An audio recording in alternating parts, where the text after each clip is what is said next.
In the project, you have an issue with the address table. It's kind of a odd little thing, but let's talk about that for a minute.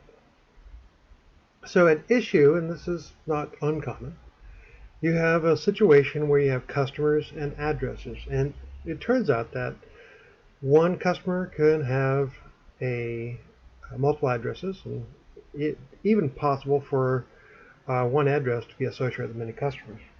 Now, when that is the case, that means that in order for it to work in the bridge table, there's got to be a unique combination of values. So it's all right for Bob, customer 1, to have an address of 1, and also to be in there with a different address of 3, as long as the combination is unique. And if you look at the OLTP database, you'll see that they'll have a composite key to keep the uniqueness here associated with this.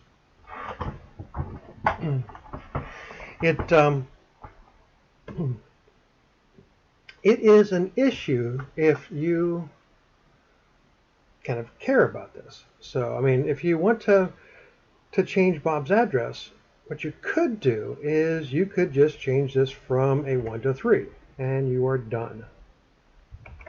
Or you could add a new row in, and that way you could see that, yes, Bob used to have an address up here, and now he has another address.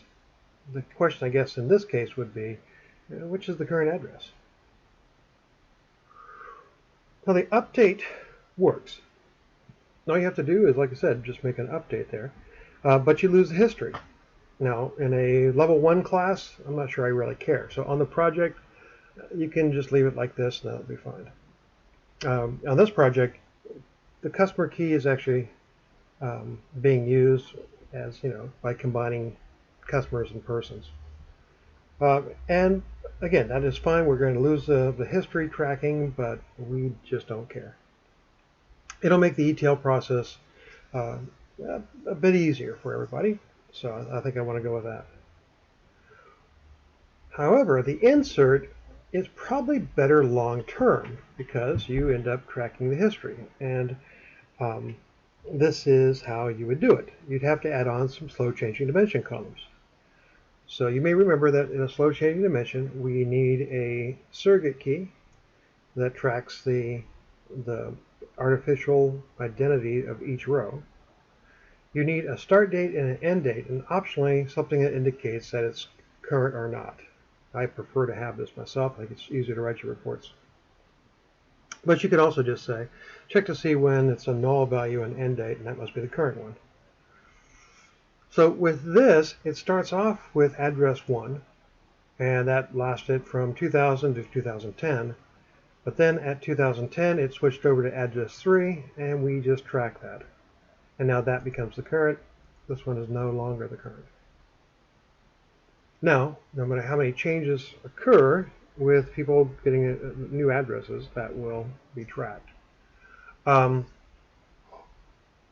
is possible, in this particular case, for someone to have two legitimate addresses if it's a different type of address. So if it's like a business address, then that is a unique combination, and it's possible for that to be fine. So that means that the actual uniqueness needs to be across all 3 columns. In fact, it can be argued that that should have happened here.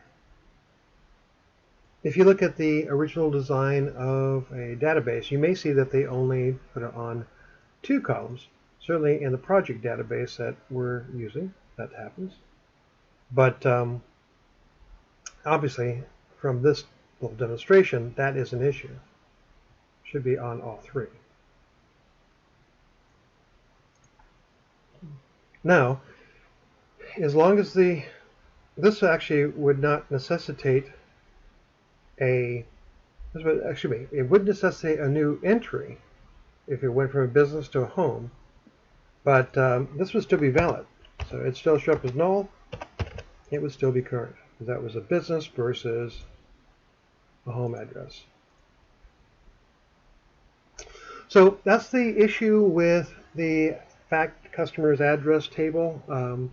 The names here are exactly like the project, but the concept is.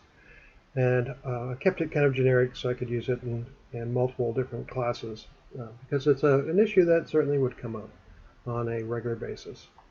Hope this is helpful. Talk to you later.